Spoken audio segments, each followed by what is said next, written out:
कोयल पैन के उद्देश्य देखे ले तोरा भजनी विनोद जी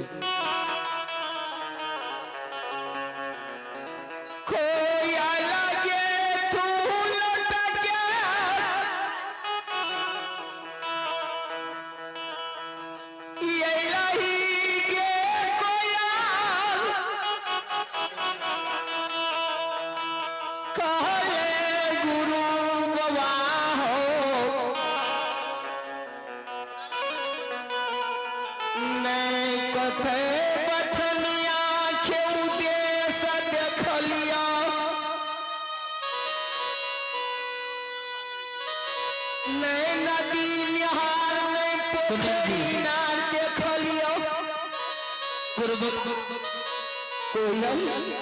हाँ गुरु बाबा नहीं नदी नार में पोखरी नार तोरा मिले नहीं गुरु बाबा सारा जंगल में घूम के देख लिए लेकिन गुरु बाबा इतने बड़ा जंगल में नहीं कतो चौर चाचर नहीं कतो पोखरी नार ने गेवार भैंसबार ने घोर घसबा केकरो उद्देश्य जंगल में नहीं मिले गुरु बाबा आम भगवान कोयल हाँ गुरु बाबा या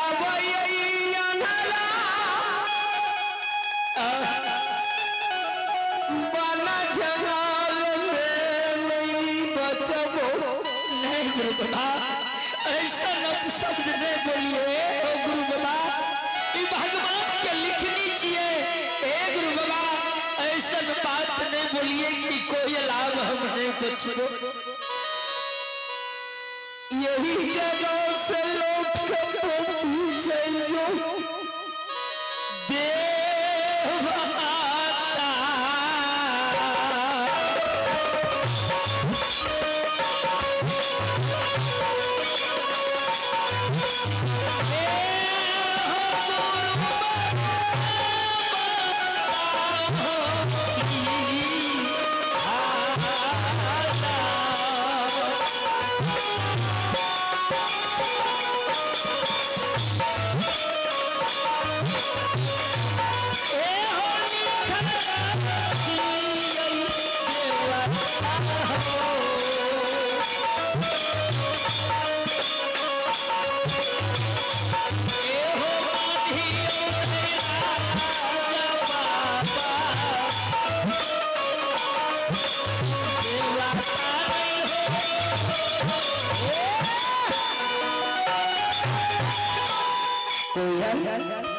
गुरु बाबा आप हमारा दिल में विश्वास नहीं चुकी ऐ जगह आप हमर प्राण है परमात्मा ए दिन पर देहा करे बला माली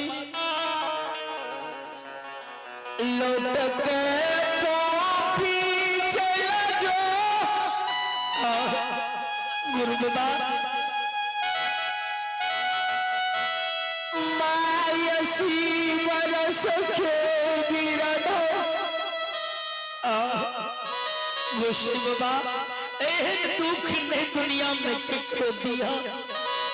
टोपी में मां हमर कोनो के दियो नैनो के दियो छै माय के चार कोण में तीन कोण दी कोयल हाँ गुरु बाबा ये समाज जाके माँ को कह दिए माँ को बेटा छोड़ जाएगा अंधेरा गोल जंगल में नहीं गुरु बाबा ऐसा बात नहीं बोलिए हम घूर के कॉपी नहीं जब गुरु बाबा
हमारे घर सतपुर ग्राम में ला गई है। हमरे नाम दुलरवा कालिदास छिए। ऐ संसार में अनगरहल के गढ़े छिए, गरहल के तोड़े छिए। जो सत धर्म पर चलइए, धर्म के रास्ता पर रहिए, वह भक्त से भक्त हम बेड़ा पार करने जाए छिए। आज ये हमरा लो यहाँ करे छे, गौरवी करे छे। वह भक्त से भक्त हम पर में परले मचा दे छिए, संसार में बुखा दे छिए। और सुने धर्म के लीला संसार में के लिए, संसार में धर्म के लीला करत में तो चारों युग में धर्म के नाम है। बजरंग बली, हे बजरंग बली अनहेर धा रहलई, अनहेर धा रहलई है। कि जे ज्योतिष के